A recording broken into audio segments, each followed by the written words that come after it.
What's going on, YouTube? DJ Sam here for another weekly gear review. I know it's Tuesday today, and it's kind of weird that I'm doing a gear review today, being that I'm supposed to be doing these on Thursdays, but I had an extremely busy schedule last week, and it just didn't work out, and I wasn't able to do it until now, but thankfully I'm able to do it now. And then make sure you tune in 2 days from now on Thursday to watch the gear review for this week. So, without further ado,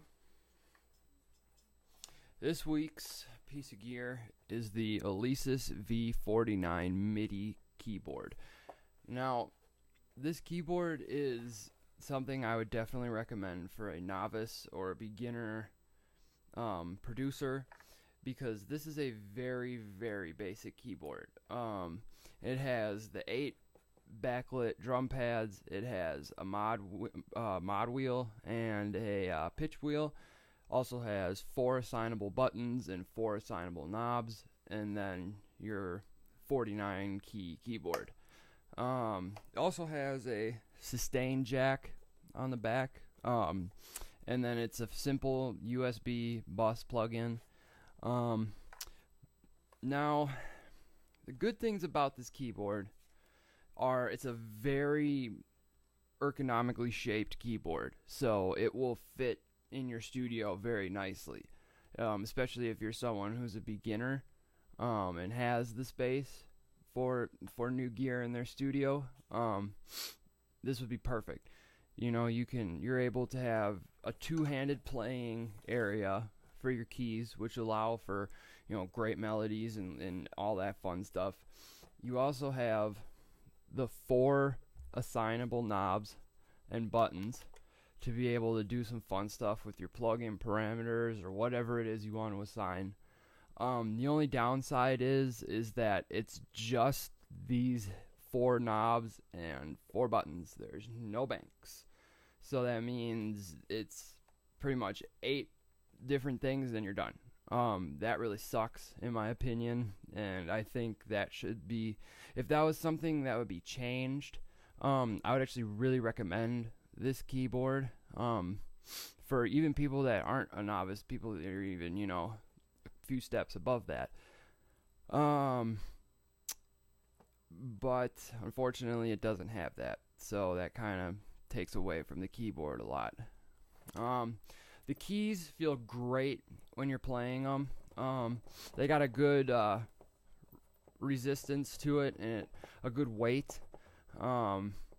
It feels like, I'm playing an actual real keyboard or piano. Like, it feels very, very realistic is one thing I always look for in my MIDI keyboards.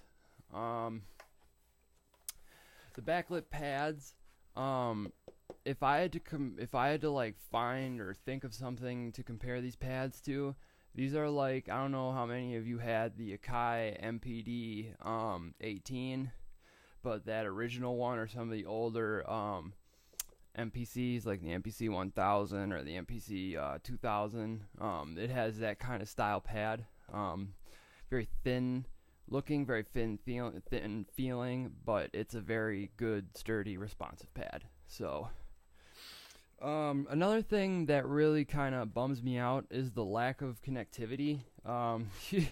You literally have a USB bus slot and a sustain jack, and besides that, there's nothing else. So I mean, at least you can plug a sustain into it, but if you're trying to do any other MIDI stuff or synthesizers things, it's not gonna. I don't recommend this for you if that's what you're looking for. If I had to rate this keyboard out of 10, I'd probably give it a 7, just because of the only 8 assignable things. Very basic keyboard. Like I said, if it had the banks over here, this would be a solid 8 or 9, no problem. But yeah, So thank you for watching.